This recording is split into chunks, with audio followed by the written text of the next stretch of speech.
નમસ્કાર વિદ્યાર્થી મિત્રો, હું નિર્મલ એડા વર્લ્ડ ઇન બોક્સની યુટ્યુબ ચેનલમાં આપ સર્વે વિદ્યાર્થી મિત્રોનું હાર્દિક સ્વાગત કરું છું. મિત્રો, આપણી સિરીઝ શરૂ છે અને આ સિરીઝ અંતર્ગત કમ્પ્યુટર વિષયને લઈને ઘણા બધા ટોપિક આપણે સમજી ચૂક્યા છીએ. તમને કદાચ યાદ આવે તો લાસ્ટ સેશનની અંદર જે બધી જ એક્ઝામની અંદર 1-2 માર્કમાં પ્રશ્નો તમને પૂછાય છે એવા ટોપિકની ચર્ચા કરી હતી. અને લાસ્ટ સેશનમાં જે ટોપિકની ચર્ચા કરી હતી એ આઈટી કંપની આના રિલેટેડ હતું. તમને યાદ હશે કે મોટા ભાગની આઈટી કંપની છે ને એ આપણે જોઈ ચૂક્યા હતા અને આઈટી કંપનીના હેડક્વાર્ટર જે પરીક્ષાની અંદર અવારનવાર પૂછાતા રહે છે એ પણ આપણે ક્યાંક ને ક્યાંક જોયા હતા. એક રિવિઝન કરી લઈએ કે જે આઈટી કંપની છે કે જેના વિશે તમને હેડક્વાર્ટર ખબર હોવા જોઈએ. એના પછી આજના નવા ટોપિકમાં જઈએ. ફક્ત હેડક્વાર્ટર લેતા જવું છે એટલે આપણને યાદ આવતું જશે. રિવિઝન છે એટલે થોડુંક ઉતાવળે હું ચાલીશ કે ભાઈ ગૂગલ છે 1998માં સ્થપાયેલી છે અને એનું હેડક્વાર્ટર કેલિફોર્નિયા ખાતે છે. ઘણી વખત પૂછાઈ જાય ગૂગલ તો કેલિફોર્નિયા યાદ એટલા માટે રાખતા હતા કેમ કે સુંદર પિચાઈ આમના સીઈઓ છે. ત્યારથી આગળ એપલ કંપની છે તો એપલનું હેડક્વાર્ટર એ કેલિફોર્નિયા ખાતે જોવા મળે છે. તો ગૂગલ, એપલ બંને કેલિફોર્નિયા ખાતે આવેલી છે. ટીમ કુક અત્યારે એમના સીઈઓ છે. હમણાં જ ભારતમાં પહેલો એપલનો સ્ટોર ખુલ્લો થયો, એના વિશે પણ તમને આઈડિયા છે એટલે એપલ કંપની ચર્ચામાં છે. ફેસબુક કે જે માર્ક ઝુકરબર્ગ અને એમના સાથીઓ દ્વારા સ્થપાઈ હતી તો એ ફેસબુક જે છે એ વર્ષ 2004માં આવી છે. અહીંયા વર્ષ યાદ રાખવું પડે. અને અગેન ફેસબુક જે છે એ પણ કેલિફોર્નિયા ખાતે પોતાનું હેડક્વાર્ટર ધરાવે છે. તો ગૂગલ છે, એપલ છે, ફેસબુક છે, આ બધી જ કંપનીઓ કેલિફોર્નિયામાં આવેલી છે, એ આપણને યાદ રહેશે. ટ્વિટર જે અત્યારે વધારે ચર્ચામાં છે, તમને બધાને ખબર છે કે એલોન મસ્ક જે ભારતની અંદર ક્યાંક ને ક્યાંક લિથિયમ આયરન આનો ક્યાંક ઉદ્યોગ પણ સ્થાપવા જઈ રહ્યા છે, એમની પરમિશન પણ મળી ગઈ છે. તો એલોન મસ્ક અવારનવાર ચર્ચામાં રહે છે. તો એલોન મસ્કે હમણાં જ ચર્ચામાં એટલા માટે હતા કે ટ્વિટરનું નામ એમણે એક્સ આવું કરી દીધું છે. તો ટ્વિટર છે 2006માં શરૂ થયું છે. જેક ડોર્સી અને એમના મિત્રો દ્વારા શરૂ થયું હતું. કેલિફોર્નિયા ખાતે આનું હેડક્વાર્ટર આવેલું છે. અને તાજેતરમાં જ ટ્વિટર જે છે એમના પ્રથમ લેડીઝ એટલે કે મહિલા સીઈઓ નિયુક્ત થયા છે. અને જે મહિલા સીઈઓનું નામ છે લિન્ડા યાકારીનો. તો ટ્વિટરને યાદ રાખીશું મિત્રો 2006માં શરૂ થયું છે. અગેન આપું છું 2006 યાદ રાખીશું. વોટ્સએપ કે જેના વગર આપણને અત્યારે થોડો સમય શરૂ નથી રહેતું અથવા તો સમય નથી જતો એવું વોટ્સએપ છે પોતાનું હેડક્વાર્ટર કેલિફોર્નિયા ખાતે ધરાવે છે. વર્ષ 2009થી વોટ્સએપ શરૂ થયું છે તો આને પણ યાદ રાખીશું. HP જેને હેવલેટ પેકાર્ડ આવું નામ આપીએ છીએ, આ HP કંપનીનું હેડક્વાર્ટર પણ યાદ રાખીશું કેલિફોર્નિયા ખાતે આવેલું છે. તો યાદ રાખો મિત્રો, જો એપલ હોય, ગૂગલ હોય, વોટ્સએપ હોય, ફેસબુક હોય, ટ્વિટર હોય કે HP હોય, બધી જ કંપની કેલિફોર્નિયા ખાતે છે. તો અહીંયા યાદ રાખીશું કેલિફોર્નિયા ખાતે છે. ઇન્ટેલ કે જેણે દુનિયાનું સૌથી પહેલું માઇક્રો પ્રોસેસર તૈયાર કર્યું હતું અને જે માઇક્રો પ્રોસેસરનું નામ હતું ઇન્ટેલ 4004. તો ઇન્ટેલ 4004 જે છે એ ઇન્ટેલ કંપનીએ બનાવેલું માઇક્રો પ્રોસેસર. આ ઇન્ટેલ કંપની છે એનું હેડક્વાર્ટર પણ તમને કેલિફોર્નિયા ખાતે મળશે. ભારતનું પહેલું માઇક્રો પ્રોસેસર સ્વદેશી રીતે તૈયાર થઈ ગયું છે અને ભારતનું જે સ્વદેશી રીતે માઇક્રો પ્રોસેસર પહેલું તૈયાર થયું હતું એનું નામ ઘણી બધી વખત પરીક્ષાની અંદર પૂછાય છે. આને આપણે યાદ રાખીશું. શક્તિ આ નામનું માઇક્રો પ્રોસેસર છે અને શક્તિ માઇક્રો પ્રોસેસર છે એ કોણે તૈયાર કરેલું છે આવું પણ ઘણી બધી વખત પૂછાય. તો આને યાદ રાખીશું. આઈઆઈટી મદ્રાસ. તો આઈઆઈટી મદ્રાસ જે છે એમના સંશોધકો છે જેમણે ભારતનું પહેલું સ્વદેશી માઇક્રો પ્રોસેસર તૈયાર કરેલું છે. જે માઇક્રો પ્રોસેસર દુનિયામાં પ્રથમ વખત ઇન્ટેલ કંપની બનાવતી હોય અને કેલિફોર્નિયા ખાતે પોતાનું હેડક્વાર્ટર ધરાવે છે. તો આ બધાને યાદ રાખીશું. ત્યારથી આગળ પરીક્ષાની અંદર અવારનવાર પૂછાતો પ્રશ્ન એટલે કે માઇક્રોસોફ્ટ. તો માઇક્રોસોફ્ટને યાદ રાખીએ છીએ. માઇક્રોસોફ્ટ પોતાનું હેડક્વાર્ટર છે એ વોશિંગ્ટન ડીસી ખાતે ધરાવે છે. આની પહેલાના જેટલા કાંઈ પણ આઈટી કંપનીને આપણે જોઈ એ બધી જ આઈટી કંપની કેલિફોર્નિયા ખાતે હતી. ઇન્ટેલ હોય, HP હોય, ફેસબુક હોય, વોટ્સએપ હોય, ટ્વિટર હોય, ગૂગલ હોય, એપલ હોય, આવી રીતે તમે યાદ રાખો તો એ યાદ રહી જશે. એ બધી જ કંપની કેલિફોર્નિયા ખાતે આવેલી છે. અહીંયાથી માઇક્રોસોફ્ટ જે છે 1975ની અંદર સ્થપાયેલી છે વોશિંગ્ટન ડીસી. ત્યાં એમનું હેડક્વાર્ટર છે. જેમ સુંદર પિચાઈ ગૂગલના સીઈઓ છે એમ સત્યા નાડેલા ભારતીય છે પણ માઇક્રોસોફ્ટ કંપનીના અત્યારે હાલ સીઈઓ છે. તો આને પણ આપણે યાદ રાખ્યા છે. એમેઝોન કે જેનું હેડક્વાર્ટર 2 વખત કોન્સ્ટેબલના પેપરમાં પૂછાઈ ગયું. તો એમેઝોનને યાદ રાખીશું કે વોશિંગ્ટન ડીસી ત્યાં આગળ પોતાનું હેડક્વાર્ટર ધરાવે છે. ગયા વર્ષે હેડ ક્લર્કના પેપરની અંદર એમેઝોનનો પ્રશ્ન પૂછાણો હતો કે દુનિયાની કઈ પહેલી પ્રવૃત્તિ છે જે ઈ કોમર્સની પ્રવૃત્તિ થઈ હોય તો ઈ કોમર્સનું ચેપ્ટર આપણે આની પહેલાના સેશનમાં ભણી ચૂક્યા છીએ. અને ઈ કોમર્સ એટલે કમ્પ્યુટર દ્વારા જે કંઈ પણ ખરીદી થાય એને ઈ કોમર્સ કહેવાય. અને ઈ કોમર્સની દુનિયાની પહેલી જે પ્રવૃત્તિ હતી એ ઓનલાઈન પુસ્તકોનું વેચાણ શરૂ થયું હતું. અને આવું જ ઓનલાઈન પુસ્તકોનું વેચાણ છે એ એમેઝોન આ કંપનીએ કરેલું હતું. અને એમેઝોન કંપની આપણને ખબર છે કે ભાઈ જેફ બેઝોસ આની છે.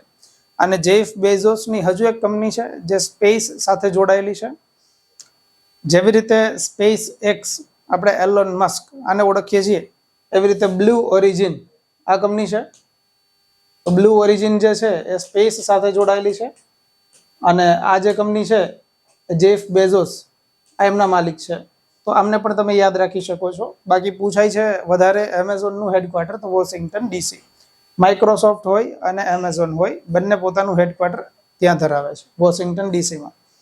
આઈબીએમ કંપની, જેને ઇન્ટરનેશનલ બિઝનેસ મશીન આવું કહેવાય છે, એ આઈબીએમ કંપની આમ તો 1911માં સ્થપાણી છે, પણ એનું હેડક્વાર્ટર ન્યુયોર્ક ત્યાં ધરાવે છે.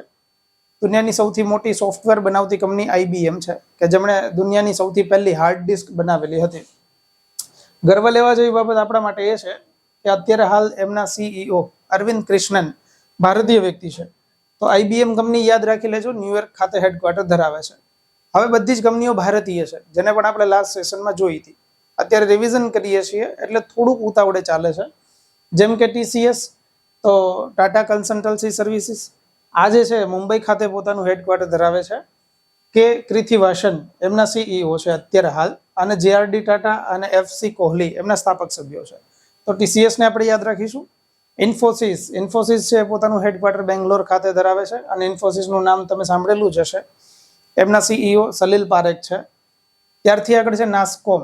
નાસ્કોમ જે છે લાસ્ટ સેશનની અંદર આપણે સમજ્યા હતા કે નાસ્કોમ એટલે national association of software and services company. આ એવી કંપની છે જે સોફ્ટવેર માટેનું પ્લેટફોર્મ પૂરું પાડતી હોય. અને 1988માં સ્થપાયેલી છે, જ્યારે એનું હેડક્વાર્ટર દિલ્હી ખાતે આવેલું છે. તો આને પણ યાદ રાખીશું. ત્યારથી આગળ છે સીડેક.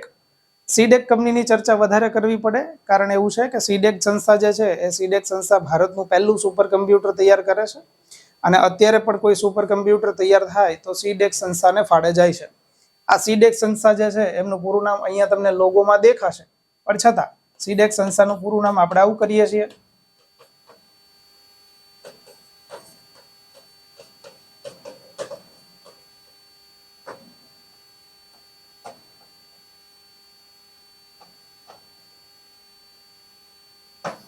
જો સીડેક આવે તો આપણે આવું યાદ રાખીએ છીએ કે ભાઈ આને centre for development of advance computing આવું કહેવાય છે. અને સીડેક સંસ્થા છે એ 1988માં સ્થપાયેલી છે. મારે તમને એ પ્રશ્ન આપવો છે કે સીડેક સંસ્થા જે છે એમનું ધ્યેય વાક્ય, એમનો મોટો છે સા ના દેવ તું કેવલ્યમ, આવો એમનો મોટો છે, તો આપણે યાદ રાખી શકાય. અને સીડેક કે જેમણે ભારતનું પહેલું સુપર કમ્પ્યુટર તૈયાર કર્યું હતું, અને ભારતનું પહેલું સુપર કમ્પ્યુટર છે એમનું નામ પરમ 8000 આ રાખેલું હતું. અને સીડેક સંસ્થા જે છે એમના પહેલા અધ્યક્ષ જે છે એ વિજય પાંડુરંગ ભાટકર આ વ્યક્તિ હતા, કે જેમણે સીડેકની અંદર પ્રથમ વખત અધ્યક્ષ પદે બિરાજી અને ભારતનું પહેલું સુપર કમ્પ્યુટર તૈયાર કરેલું હતું. તો સીડેક 1988, હેડક્વાર્ટર પુણે, અને ભારતની સર્વપ્રથમ સુપર કમ્પ્યુટર બનાવતી સંસ્થા છે. આ આપણને હવે કદાચ સમજાઈ ગયું છે. સીડેક સંસ્થાએ છે તાજેતરમાં એક સુપર કમ્પ્યુટર બનાવી અને ગુજરાતને ભેટ આપ્યું છે. અને ગુજરાતની અંદર હું તમને આપું હિન્ટ કે ભાઈ અમદાવાદની અંદર આપ્યું છું. અને જો અમદાવાદની વાત આવે તો હું તમને ત્યાંથી વધારે હિન્ટ આપું છું કે PRL આ સંસ્થા છે કે જેમણે એક સુપર કમ્પ્યુટર હમણાં મળેલું છે. એ પણ આપણે આ લેક્ચરની અંદર વાત કરીશું. જો તમને ખબર છે તો તમે મને કોમેન્ટ બોક્સની અંદર જણાવશો. એક સંસ્થા છે જેની લાસ્ટમાં આપણે ચર્ચા કરી હતી કે જેનું નામ છે સર્ટ ઇનનું નામ છે Indian computer emergency response team. તો આને કહી શકાય computer emergency response team. IN એટલે ઇન્ડિયન. તો આ સંસ્થા છે એમને પણ યાદ રાખીશું. દિલ્હી ખાતે હેડક્વાર્ટર ધરાવે છે. અને ભારતમાં કોઈ પણ પ્રકારના સાયબર એટેક થાય છે, કોઈ પણ પ્રકારના વાયરસથી થતા હુમલા થાય છે, તો એમને વિરોધમાં, એમને ડામવા માટે થઈ અને જે સંસ્થા જવાબદાર સંસ્થા છે એમને સર્ટ ઇન આવું કહીએ છીએ. ઘણા બધા પેપરની અંદર મિત્રો સર્ટ ઇન આ સંસ્થા જે છે એમનું પૂરું નામ પૂછાય છે. હેડક્વાર્ટર ઠીક છે કે એમનું એટલું બધું આવતું નથી, પણ પૂરું નામ પૂછાય તો પૂરું નામ આપણે વધારે યાદ રાખીશું. તો આ બધી જ સંસ્થાઓ એવી છે કે જેને લાસ્ટ સેશનની અંદર આપણે જોઈ હતી. અત્યારે રિવિઝન એટલા માટે જ કરી છે મિત્રો, કેમ કે આપણને ખબર પડે કે લાસ્ટ લેક્ચરની અંદર આવી કંઈક વસ્તુ આપણે જોઈ ગયા છીએ. તો આને જોઈ લઈશું. હવે આજની અંદર જવું છે કે આજના ટોપિકની શરૂઆત કરવી છે. આજે કમ્પ્યુટર સાથે જોડાયેલા થોડા ઘણા યંત્રો જોવા છે કે જે યંત્રો ઘણી બધી વખત પૂછાતા રહે છે, અને આ બધા જ યંત્રો એવા છે કે જે પરીક્ષાની અંદર કદાચ પૂછાય તો આપણને આવડે. એના માટે આ બધા જ યંત્રો છે એને એક વખત ચેક કરી લઈએ તો વાંધો નહીં આવે. ક્લિયર? જોતા જઈએ. સૌથી પહેલું લખ્યું છે અબાકસ. અબાકસ છે ને, એ અબાકસને તમે અને મેં પણ ઉપયોગ કર્યો છે. નાનપણમાં જો ઓલી બાબા સાયકલની અંદર ચાલવાનું શીખ્યા હોય તો એમાં મણકા આવતા હતા જેનાથી રમત રમવાની થાય. તો આ મણકા જે છે એ મણકાવાળું દુનિયામાં પહેલું જે યંત્ર તૈયાર થયું એમનું નામ હતું અબાકસ. તમને જાણીને નવાઈ લાગશે મિત્રો કે અબાકસ દ્વારા ઘણી બધી ગણતરીઓ થઈ શકતી હતી એ સમયગાળા દરમિયાન. તો અબાકસ વિશે યાદ રાખીશું કે અબાકસ જે છે એને ઘણી વખત દુનિયાનું સૌથી પહેલું ગણતરી કરતું યંત્ર કહેવાય છે. અને અત્યારે આપણે કમ્પ્યુટર વિશેના લગભગ 13 કે 14માં લેક્ચરમાં છીએ. પહેલો લેક્ચર જ્યારે શરૂ કર્યો ને કમ્પ્યુટરનો, ત્યારે આપણે એવું જોયું હતું કે જો કોઈ યંત્ર ગણતરી કરતું યંત્ર હોય ને, સાંભળજો, જો કોઈ યંત્ર ગણતરી કરતું યંત્ર હોય ને તો એને કમ્પ્યુટર કહેવાય છે. તો દુનિયામાં ગણતરી કરતું યંત્ર હોય એને જો કમ્પ્યુટર કહેવાય તો આ તો દુનિયાનું સૌથી પહેલું ગણતરી કરતું યંત્ર છે અબાકસ. એટલે જ ઘણી બધી વખત દુનિયાનું સૌથી પહેલું સામાન્ય કમ્પ્યુટર એટલે કે ગણતરી કરતું યંત્ર તરીકે અબાકસ આનું નામ લેવાય છે. આ અબાકસ છે એની અંદર 10 નાના નાના મણકાઓ છે એનો ઉપયોગ થતો હતો કે જેને મણકાઓને ફેરવી એક સાઈડ લઈ અને આ મણકાઓ દ્વારા ગણતરી થતી હતી. આ અબાકસ જે મશીન છે એમની શોધ બાબતે ઘણા બધા મત પ્રસરે છે કે ઘણા બધા મત એવા મળે કે બેબીલોનની અંદર આની સ્થાપના થઈ હતી, શોધ થઈ હતી. ઘણા બધા મત એવા મળે કે ચીન જે દેશ છે એમણે આમની બનાવટ શોધી છે. આપણે ખાલી એટલું યાદ રાખવું છે કે અબાકસ યંત્ર છે એમને દુનિયાનું પહેલું ગણતરી કરતું યંત્ર તરીકે ઓળખાય છે, જેની અંદર મણકા છે એનો ઉપયોગ થાય છે. તો અબાકસને યાદ રાખીશું. એના જેવું જ એક છે જેનું નામ છે નેપિયર બોન્સ. આ નેપિયર શબ્દ છે ને એ પહેલો શબ્દ લખ્યો છે, વિચારો, અને પાછળ લખ્યું છે બોન્સ. આમ તો બોન્સ શબ્દ છે ને એને તમે કદાચ ઓળખી ગયા હશો. બોન્સને આપણે હાડકાઓ આવું કહેતા હોય. બોન્સ એટલે હાડકા. અને નેપિયર શબ્દ છે ને એમના શોધ કરતા વ્યક્તિ તરફથી આવ્યો છે. જો નેપિયર એટલે એમને શોધક વ્યક્તિ છે જ્હોન નેપિયર. ઘણી વખત ચાર્લ્સ નેપિયર અથવા જ્હોન નેપિયર આવું નામ છે. તો આ જ્હોન નેપિયરે એક આવું યંત્ર બનાવ્યું હતું કે જે યંત્રની અંદર બોન્સ એટલે કે હાડકાનો ઉપયોગ કરેલો હતો. હાડકાનો ઉપયોગ કરીને એમણે પટ્ટીઓ બનાવી અને પટ્ટીઓ ઉપર વિવિધ પ્રકારના અંકો લખ્યા અને અંકોને એ પટ્ટીઓ છે ફેરવી અને ગણતરીઓ કરતા હતા. તો આ ગણતરી કરતું જ યંત્ર હતું જેમને આપણે નેપિયર બોન્સ કીધું. હવે હાડકાની પટ્ટીઓનો ઉપયોગ કર્યો છે અને એમાં અંકો લખ્યા છે. તો આપણે બે બાબત ઇમ્પોર્ટન્ટ છે કે પ્રાણીઓના હાડકાની પટ્ટીથી બનાવેલું યંત્ર છે કે જેને નેપિયર બોન્સ કહેવાય, અને આની અંદર દોરેલા જે અંકો છે એ 0 થી લઈ અને 9 સુધીના અંકો જોવા મળતા હતા. તો પ્રશ્ન 2 પૂછાઈ શકે છે કે નેપિયર બોન્સ યંત્રમાં કઈ પટ્ટીઓનો ઉપયોગ થાય?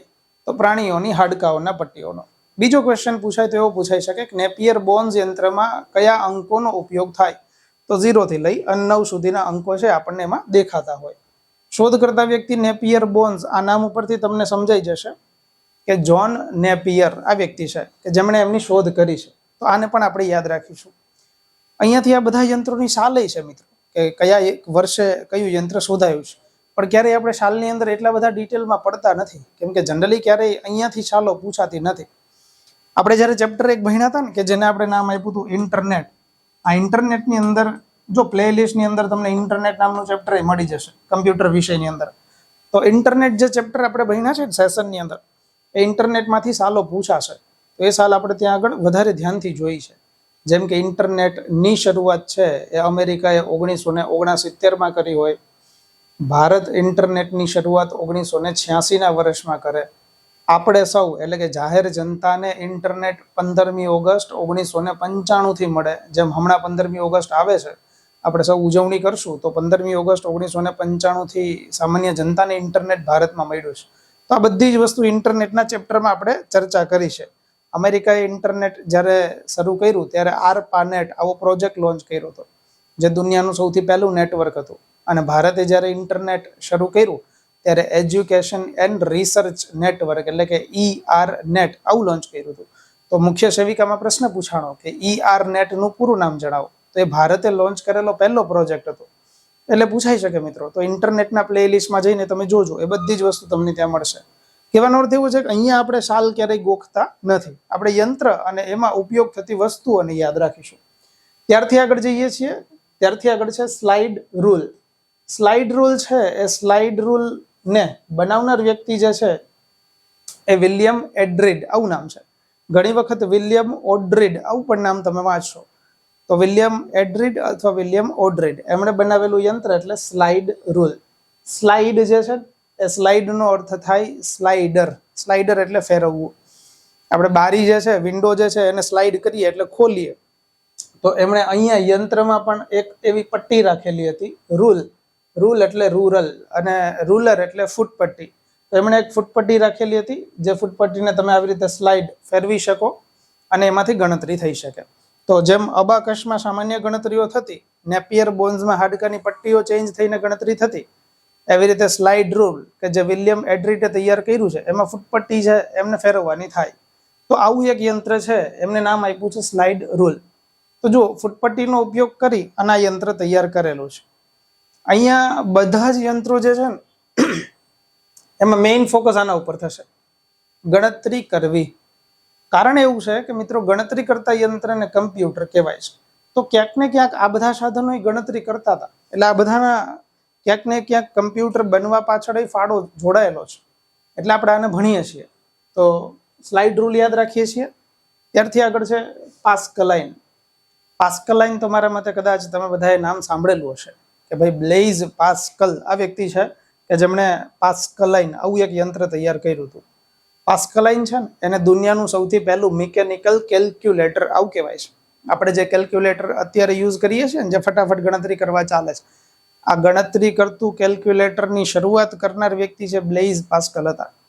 એમની પાછળ સ્ટોરી પણ જોડાયેલી છે. એમના ફાધર છે અકાઉન્ટ ડિપાર્ટમેન્ટની અંદર જોબ કરતા હતા અને એમના ફાધર છે એ પોતાને સમય નહોતા આપી શકતા બ્લેઇઝ પાસ્કલને, એટલે એમણે એમના ફાધરની હેલ્પ કરવા માટે થઈ અને ઉતાવળે એમના ફાધરની જોબ છે એમનું કામ પૂરું થાય, ગણતરીઓ ઉતાવળે થાય અને એમને સમય મળે અને એ એમને એટલે કે બ્લેઇઝ પાસ્કલને સમય આપે જોબમાંથી. એટલે બ્લેઇઝ પાસ્કલે પોતાના પર્સનલ પહેલા વ્યૂ માટે થઈ અને આવું એક યંત્ર તૈયાર કર્યું હતું. આગળ જતા એ મોટું બધું રિફોર્મ બની ગયું અને ક્યાંક એમાંથી કેલ્ક્યુલેટર બની ગયું. તો દુનિયાનું સૌથી પહેલું મિકેનિકલ કેલ્ક્યુલેટર બનાવનાર વ્યક્તિ છે કે જેને બ્લેઇઝ પાસ્કલ આવું નામ આપીએ છીએ આપણે. તો પાસ્કલાઇન આ યંત્ર છે, આમને પણ યાદ રાખીશું. ત્યારથી આગળ છે લેબેનીઝ. અહીંયા વ્યક્તિનો ફોટો છે જેમને ગોટફ્રીડ વિલ્હેમ લેબેનીઝ આવું કહેવાય છે. આ ગોટફ્રીડ લેબેનીઝ છે, એમણે પણ એક યંત્ર તૈયાર કર્યું હતું. આ યંત્ર જે છે એ લેબેનીઝ યંત્ર હતું કે જેની અંદર પણ આવા ચકેડા એટલે કે આવા રાઉન્ડ ચક્કર ફિટ કરેલા હતા અને જે ચક્કરના કારણે એમાં ગણતરીઓ થતી હતી. એ ચક્કર જે ફેરવી અને ગણતરીઓ થઈ શકે. તો ગણતરી કરતું યંત્ર લેબેનીઝ તૈયાર કરનાર વ્યક્તિ છે, પોતાના નામ ઉપરથી રાખ્યું છે. તો ગોટફ્રીડ લેબેનીઝ આ વ્યક્તિ છે. અને મિત્રો ગોટફ્રીડ લેબેનીઝ વ્યક્તિ છે ને એની હજી એક બાબત છે, જો કદાચ તમને બધાને ખબર હોય તો ગોટફ્રીડ લેબેનીઝ એ વ્યક્તિ છે કે જેના કારણે અત્યારના કમ્પ્યુટર ચાલે છે. તમે કદાચ મને જો કોઈ લેપટોપ ઉપરથી કમ્પ્યુટર ઉપરથી નિહાળો છો તો એ ચાલવા માટે જવાબદાર વ્યક્તિ આ છે, ગોટફ્રીડ લેબેનીઝ. કારણ એવું છે કે ગોટફ્રીડ લેબેનીઝ વ્યક્તિ છે એમણે 0 અને 1 આ અંકોની શોધ કરી છે. અચ્છા સર, 0 અને 1 અંકની શોધ કરી છે, તો આ 0 અને 1 તો ક્યાંક ઓળખીતું હોય એવું લાગે છે. યસ, તમે એકદમ સાચા છો કે સર 0 અને 1 છે ને એને તો અમે બાઇનરી નંબર કહીએ છીએ. અને આ બાઇનરી નંબર જે છે એને આપણે બાઇનરી લેંગ્વેજ કહીએ છીએ કે બાઇનરી નંબર બાઇનરી લેંગ્વેજની અંદર આવે. અને બાઇનરી લેંગ્વેજ એને ગુજરાતીની અંદર આપણે દ્વિઅંકી ભાષા આવું કહીએ છીએ. તો મિત્રો જે બાઇનરી ભાષાની અંદર 2 અંકોનો સમાવેશ થાય છે, જે દ્વિઅંકી ભાષામાં 0 તથા 1 આ 2 અંકોનો સમાવેશ થાય છે, આ 0 તથા 1 ના શોધ કરતા વ્યક્તિ કે જે કમ્પ્યુટરની અંદર ચાલતા અંકો છે એમના શોધક વ્યક્તિ છે ને એ ગોટફ્રીડ લેબેનીઝ છે. તો યાદ રાખીશું કે આ વ્યક્તિ એવા છે કે જેમણે લેબેનીઝ નામનું યંત્ર પણ બનાવ્યું છે અને બાઇનરી નંબર 0 તથા 1 આની પણ રચના કરી છે, શોધ કરી છે. અહીંયાથી એક ફેક્ટ હું તમને 2 વર્ષ પહેલાનું આપી શકું. જુઓ, ભલે ગોટફ્રીડ લેબેનીઝ છે ને એ ભાઈએ 0 તથા 1 એટલે કે બાઇનરી નંબરની શોધ કરી હોય, પણ ક્યાંક ને ક્યાંક 0 તથા 1 આ બે અંકો ઉપર કમ્પ્યુટર છે એ કામ કરશે. જો ધ્યાનથી સાંભળજો, આપણે એવું બોલતા હોય કે સર કમ્પ્યુટરને સમજાય ને એ ભાષા બાઇનરી છે અને બાઇનરી ભાષાના શોધક ગોટફ્રીડ લેબેનિઝ છે. તો કમ્પ્યુટર 0 તથા 1 ઉપર ચાલશે એવું ગોટફ્રીડ લેબેનિઝે કીધું. પણ ગોટફ્રીડ લેબેનિઝ ની પહેલા ઘણા બધા વર્ષો પહેલા એક ભારતીય વ્યક્તિ આવ્યા હતા કે જેમણે પણ આવું લેખિતમાં આપ્યું હતું કે ભાઈ 0 તથા 1 ઉપર ચાલતું એક યંત્ર છે એ ભવિષ્યમાં બનશે. અને આવું આપનાર વ્યક્તિ કે જે આપણે ભારતીય વ્યક્તિ કહીએ છીએ એ વ્યક્તિનું નામ આ છે, આચાર્ય પિંગળા. જો આચાર્ય પિંગળા છે ભારતીય ઋષિ હતા કે જેમણે એવું કીધું હતું કે ભવિષ્યમાં એકાદું યંત્ર તૈયાર થશે કે જે 0 તથા 1 ઉપર ચાલશે. આ આચાર્ય પિંગળા જે છે એમનો સ્ત્રોત તો ઘણી બધી જગ્યાએ મળે, પણ તાજેતરની વાત કરીએ તો તમને કદાચ ખબર છે કે હમણાં જ નરેન્દ્ર મોદી સાહેબ જે મન કી બાત કાર્યક્રમનું આયોજન કરે છે એ મન કી બાત કાર્યક્રમનું તાજેતરમાં 100 એપિસોડ પૂરા થયા છે. ગયા વર્ષે જ્યારે મન કી બાત કાર્યક્રમનું આયોજન ચાલતું હતું ત્યારે નરેન્દ્ર મોદી સાહેબે પોતાની મન કી બાત કાર્યક્રમની અંદર આ ચર્ચાઓ કરી હતી કે ભાઈ કમ્પ્યુટર 0 તથા 1 ઉપર ચાલે છે. એ 0 તથા 1 ના શોધક વ્યક્તિ ગોટફ્રીડ લેબેનિઝ છે. પણ ગોટફ્રીડ લેબેનિઝ ની પહેલા ભારતીય વ્યક્તિએ કહી દીધું હતું કે 0 તથા 1 ઉપર એક કમ્પ્યુટર ચાલુ થવાનું છે અથવા એક યંત્ર બનવાનું છે. તો આપણે આટલું યાદ રાખીએ છીએ પરીક્ષાની દ્રષ્ટિએ કે જો 0 તથા 1 એટલે કે બાઇનરી નંબર ના શોધક કોઈ વ્યક્તિ હોય તો એ ગોટફ્રીડ લેબેનિઝ છે. પણ ગોટફ્રીડ લેબેનિઝ ની પહેલા કોઈ ભારતીય વ્યક્તિ હોય તો એ આચાર્ય પિંગળા છે. તમે એને ક્રોસ વેરીફાઈ એવી રીતે પણ કરી શકો છો કે 0 તથા 1 ઉપર કમ્પ્યુટર ચાલે છે તો એમાંનો એક અંક એટલે 0, જે 0 ની શોધ ભારતે કરી છે એ આપણને ખબર છે. આર્યભટ્ટ એ વ્યક્તિ છે કે જેમણે 0 આની શોધ કરી છે. તો આવી રીતે પણ ક્રોસ વેરીફાઈ કરી શકાય છે. ચાલો, ત્યારથી આગળનું યંત્ર છે જેકાર્ડ લૂમ. આ જે જેકાર્ડ લૂમ જે યંત્ર છે એ યંત્ર કંઈક આ રીતે દેખાતું હતું. આ જેકાર્ડ લૂમ યંત્રના શોધકર્તા વ્યક્તિ પણ જોસેફ જેકાર્ડ આ વ્યક્તિ છે. તો જોસેફ જેકાર્ડે એક યંત્ર શોધ્યું જેને જેકાર્ડ લૂમ નામ આપ્યું. અને આ યંત્રનો ઉપયોગ ક્યાં થાય છે એ પરીક્ષાની અંદર ઘણી વખત પૂછાશે. તો એનો ઉપયોગ કાપડ ઉદ્યોગની અંદર થાય છે. આ જેકાર્ડ લૂમ યંત્ર એવું હતું કે જેની અંદર પંચ કાર્ડ આનો ઉપયોગ કરી અને કાપડની રચના કરવામાં આવતી હતી. તો કાપડ ઉદ્યોગમાં ચાલતું એક યંત્ર એટલે જેકાર્ડ લૂમ હતું. તો આને યાદ રાખીશું, જોસેફ જેકાર્ડ આને તૈયાર કર્યું છે. અને આ યંત્રની અંદર પંચ કાર્ડ આનો ઉપયોગ થયો હતો. જો પંચ કાર્ડની વાત આવે ને મિત્રો તો તમને કરંટ અફેર બધું યાદ આવવું જોઈએ. જેમ કે પંચકાર્ડ જે છે ને એ પંચકાર્ડ ઉપર નાના નાના બારીક હોલ કરી અને પંચકાર્ડ ઉપર પ્રોગ્રામ લખવામાં આવતો હતો. અને દુનિયામાં પહેલી વખત પંચકાર્ડ ઉપર પ્રોગ્રામ લખનાર વ્યક્તિ છે ને એ આ હતા,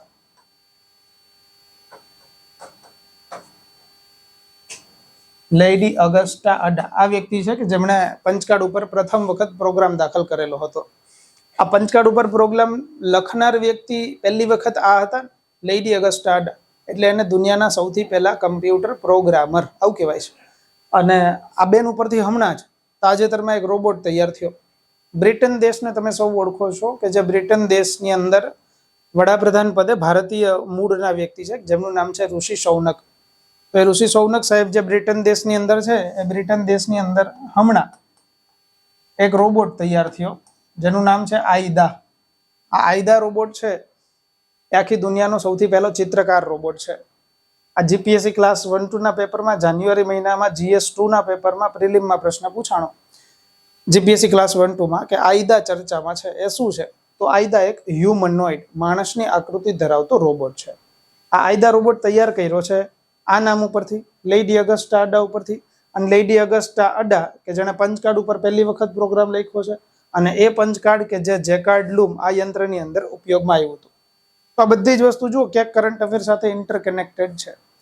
અને કદાચ કોઈ આ બેનને ન ઓળખતા હોય કે ભાઈ એવું લાગતું હોય કે સાહેબ અમારા આડોશ પાડોશમાં ક્યાંય આ બેન રહેતા નથી, લેડી અગસ્ટા અડા, તો યાદ કરાવી દઉં કે જેને તમે કમ્પ્યુટરના પિતા તરીકે ઓળખો છો, ચાર્લ્સ બેબેજ. એ ચાર્લ્સ બેબેજના સેક્રેટરી પદે લેડી અગસ્ટા અડા આ બેન રહેલા છે.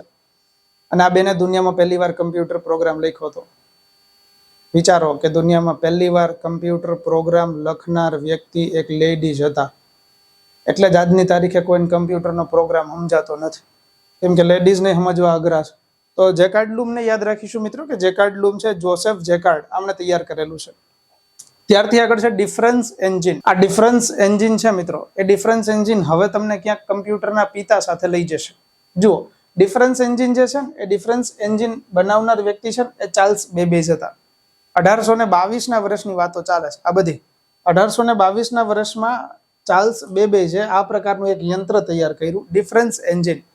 તમને અહીંયાથી એટલું બધું ડિટેલ નહીં દેખાય, પણ આ યંત્ર છે ને એની અંદર અહીંયા નાના એવા ચક્કર લગાવેલા છે જેની અંદર અંકો લખેલા છે. આ બધા અંકો એવા છે કે જેના કારણે એ અંકો ફરી શકે અને ગણતરી થઈ શકે. તો ચાર્લ્સ બેબેજ ભાઈએ ગણતરી કરતું યંત્ર એટલે કે ડિફરન્સ એન્જિન 1822ના વર્ષમાં તૈયાર કર્યું હતું. એમને સુધાર્યું, અપડેટ કર્યું અને યંત્ર આવી રીતે બનાવી દીધું, જેનું નામ એમણે રાખી દીધું એનાલિટિકલ એન્જિન. તો ડિફરન્સ એન્જિન અને એનાલિટિકલ એન્જિન આ બંનેના શોધ કરતા વ્યક્તિ ચાર્લ્સ બેબેજ છે. આ ચાર્લ્સ બેબેજે આ યંત્ર તૈયાર કર્યું જેની અંદર ગણતરી થતી હતી. એટલા માટે ચાર્લ્સ બેબેજ છે એને આપણે કમ્પ્યુટરના પિતા આવું તરીકે ઓળખીએ છીએ. તો આ પણ યાદ રાખવું છે કે નીચેનામાંથી કોને કમ્પ્યુટરના પિતા તરીકે ઓળખાય છે. તો જો કમ્પ્યુટરના પિતા હોય તો Charles Babbage, father of computer હોય તો આને યાદ રાખી શકાય, કારણ કે એનાલિટિકલ અને ડિફરન્સ આ બંને એન્જિન છે એમણે શોધેલા છે. ત્યારથી આગળ છે ટેબ્યુલેટિંગ મશીન. ટેબ્યુલેટિંગ મશીન છે ને એ હર્મન હેલોરિથ આ નામના વ્યક્તિએ તૈયાર કર્યું છે. અને તમને જાણીને નવાઈ લાગશે કે ટેબ્યુલેટિંગ મશીનનો ઉપયોગ છે ને એ વસ્તી ગણતરી કરવા માટે કરેલો હતો મિત્રો. એ સમયગાળા દરમિયાન અમેરિકાની વસ્તી ગણતરી કરવા માટે થઈ અને ટેબ્યુલેટિંગ આ મશીનનો ઉપયોગ કરેલો હતો. તો આ યંત્રને આપણે યાદ રાખીશું કે ટેબ્યુલેટિંગ મશીન છે હર્મન હેલોરિથ એમણે તૈયાર કરેલું છે. અને ટેબ્યુલેટિંગ મશીન છે એની અંદર પણ પંચ કાર્ડ એનો ઉપયોગ થયો હતો. જો કદાચ તમે જોશો ને તો તમને એવું દેખાશે કે અહીંયા પંચ કાર્ડ પડેલા છે. આ પંચ કાર્ડ જે છે ને કે જેમની અંદર પ્રોગ્રામ લેડીઝે લખ્યો હતો, એ પંચ કાર્ડના શોધક વ્યક્તિ છે એ આપણને અહીંયા મળે. જુઓ, એ પંચ કાર્ડના શોધ કરતા વ્યક્તિ આ છે, હર્મન હેલોરિથ. તો હવે તમને સમજાશે કે હર્મન હેલોરિથે શોધેલા ટેબ્યુલેટિંગ મશીનનો ઉપયોગ વસ્તી ગણતરીમાં થાય છે. અને આ જે ટેબ્યુલેટિંગ મશીન જે છે એ ટેબ્યુલેટિંગ મશીનની અંદર પંચ કાર્ડ આનો ઉપયોગ થતો હતો. અને એ પંચ કાર્ડના શોધ કરતા વ્યક્તિ હર્મન હેલોરિથ છે કે જે પંચ કાર્ડ ઉપર લેડીઝ અગસ્ટા અડ્ડા એમણે પ્રોગ્રામ લખેલો હતો. તો એને પણ આપણે યાદ રાખીશું મિત્રો. ક્લિયર? તો આ બધા જ યંત્રો એવા છે અત્યાર સુધીના જે આપણે જોયા એ પરીક્ષાની અંદર પૂછાઈ શકે એવા છે. હવે એક નાનું એવું ચેપ્ટર આપણે સમજવું છે. ઘણી બધી વખત આ નંબર સિસ્ટમ નામનું ચેપ્ટર છે. ઘણી બધી વખત આની અંદરથી ક્વેશ્ચન પૂછાશે, પણ પ્રશ્નો એવા પૂછાય છે કે બાઇનરી નંબર હોય તો એ નંબર સિસ્ટમ કહેવાય. તો એ બાઇનરીમાં કયા કયા અંકો આવે. એવી રીતે ખાલી બાઇનરી નથી મિત્રો, યાદ રાખજો. આપણે તો બાઇનરી સમજીએ છીએ, પણ બાઇનરી સિવાય છે ઓક્ટલ નંબર છે, ડેસિમલ નંબર છે, હેક્સાડેસિમલ નંબર છે, આ બધા જ નંબર છે. તો એને પણ આપણે સમજવા છે. બહુ નાનું એવું ચેપ્ટર છે, બહુ બેઝિકથી સમજાઈ જશે કે નંબર સિસ્ટમ એટલે શું. તો એવું યાદ રાખવું છે કે કમ્પ્યુટર જે નંબરને સમજે છે એ બધાને નંબર સિસ્ટમ આવું નામ અપાય છે. અને કમ્પ્યુટર જે બાઇનરી ભાષાને સમજે છે ને એના સિવાય પણ બીજા ઘણા બધા અંકો છે કે જે ભારત, અમેરિકા અને દુનિયાભરના દેશોની અંદર કમ્પ્યુટર જે છે એ સમજી શકે એના માટે એની શોધ થયેલી છે. તો એવા નંબર સિસ્ટમને સમજીએ. સૌથી પહેલી નંબર સિસ્ટમ આપણી સામે છે જેને કહેવાય બાઇનરી. તો બાઇનરી જે છે એનો આધાર જે છે એ બાઇનરીને આપણે ગુજરાતીની અંદર દ્વિઅંકી કહીએ છીએ. આને દ્વિઅંકી કહીએ છીએ. દ્વિ એટલે બે, તો દ્વિઅંકી એટલે એનો આધાર જે થવો જોઈએ એ બે થાય. અને બે એટલે એની અંદર બે અંકો હોય. કયા કયા બે અંકો છે? તો 0 અને 1 છે. આની તો આપણને બધી જ ખબર છે, કેમ કે બાઇનરીની તો ચર્ચા ઘણી બધી વખત આવી છે. તો જો આની અંદર મેક્સિમમ નંબર કદાચ તમે કહો તો મહત્તમ નંબર હોય તો એ આપણને 1, 0 અથવા 1. આની અંદરથી મેક્સિમમ નંબર આપણને 1 પ્રાપ્ત થાય છે. તો બાઇનરી સિસ્ટમની અંદર આવતા અંકો જે છે કુલ કેટલા હોય? તો 2 હોય. કયા કયા હોય? તો 0 અને 1 હોય. જેની અંદરથી મેક્સિમમ કયો અંક સમજી શકાય હોય? તો 1 હોય. આ જ જે બાઇનરી નંબર છે એની જેમ એક નંબર છે જેને કહેવાય ઓક્ટલ નંબર. આને યાદ રાખીશું મિત્રો, ઓક્ટલ. ઓક્ટલનો અર્થ થાય 8. તો આ જે છે ઓક્ટલ નંબર એની અંદર 8 અંક છે બેઝ તરીકે હોય. હવે જો મારે 8 અંક લખવા હોય અને કમ્પ્યુટર 0 થી સમજવાનું શરૂ કરે તો હું લખું 0, 1, 2, 3, 4, 5, 6, 7 અને 8. તો 8 ના લખાય, કારણ કે 0 થી શરૂ કરું ગણવાનું અને 7 સુધી જાવ તો અહીંયા સુધીમાં જ 8 અંકો થઈ જશે. જો હું અહીંયા 8 લઉં તો 9 અંકો થાય. તો ઓક્ટલ નંબરની અંદર આધાર કેટલો છે? તો 8 છે. ઓક્ટલ એટલે 8. કયા કયા અંકો આવે? તો 0 થી ગણવાનું ચાલુ કરવાનું છે અને 7 સુધી જવાનું છે. જો આની અંદર મેક્સિમમ અંક ગણીએ તો લખ્યું છે ઓક્ટલ, પણ 8 નહીં થાય, કેમ કે મહત્તમ અંક અહીંયા કયો મળે છે? તો 7 મળે છે. તો આને પણ યાદ રાખીશું કે જેમ બાઇનરી નંબર સિસ્ટમ છે એમ કમ્પ્યુટરની અંદર ચાલતી એક સિસ્ટમ જેને ઓક્ટલ નંબર સિસ્ટમ પણ કહેવાય. ઓક્ટલ થી આગળ વધો તો ડેસિમલ આવે છે. ડેસિમલ જે છે એ ડેસિમલ શબ્દ ઉપરથી તમને ખબર પડશે કે ડેસિમલ ની અંદર 10 આધાર તરીકે લેવાય છે.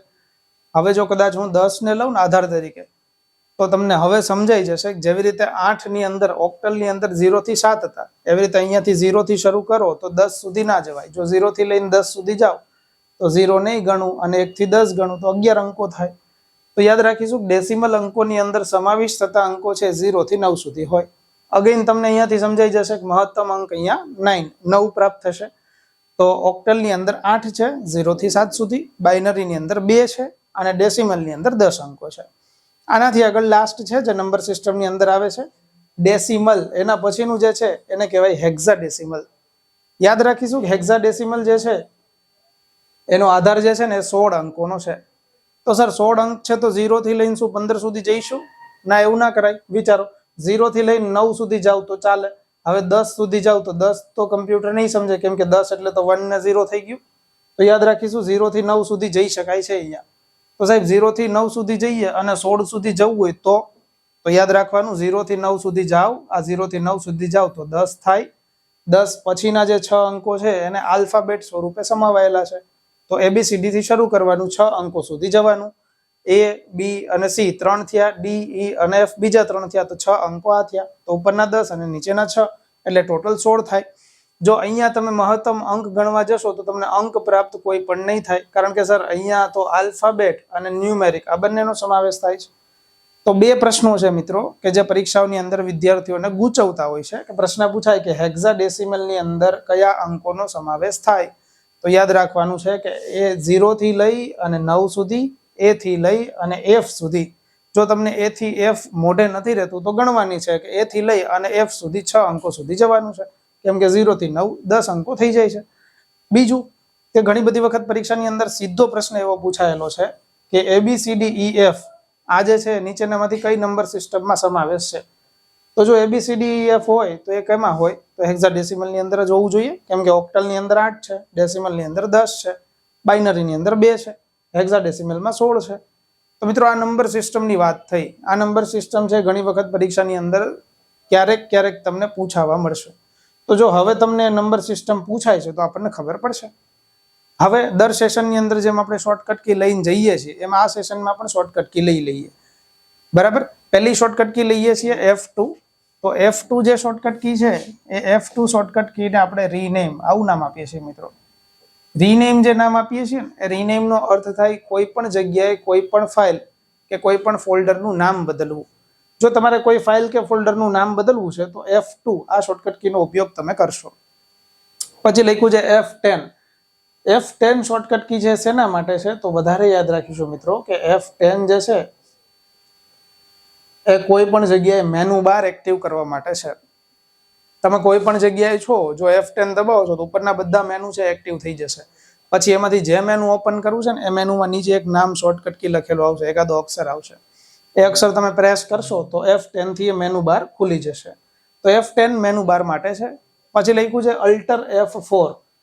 અલ્ટર F4 તમને બધાને ખબર છે કે સર અલ્ટર F4 થી કોઈ પણ સોફ્ટવેર છે એ બંધ થાય, એ સોફ્ટવેર ક્લોઝ થાય.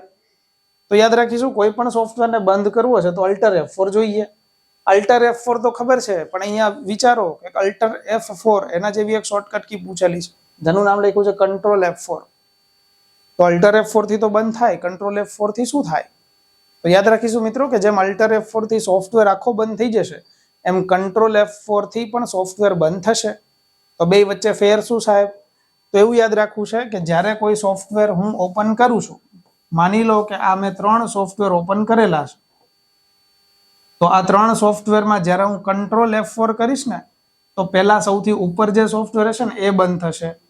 પછી હું બીજો કોઈ સોફ્ટવેર પાછો કંટ્રોલ F4 કરીને કરીશ તો જો પહેલી વખત મેં કંટ્રોલ F4 કર્યું હોય ને તો આ સોફ્ટવેર બંધ થાય સૌથી ઉપરનો. બીજી વખત કંટ્રોલ F4 કરું ને તો સિક્વન્સમાં આ સોફ્ટવેર બંધ થાય બીજા નંબરનો.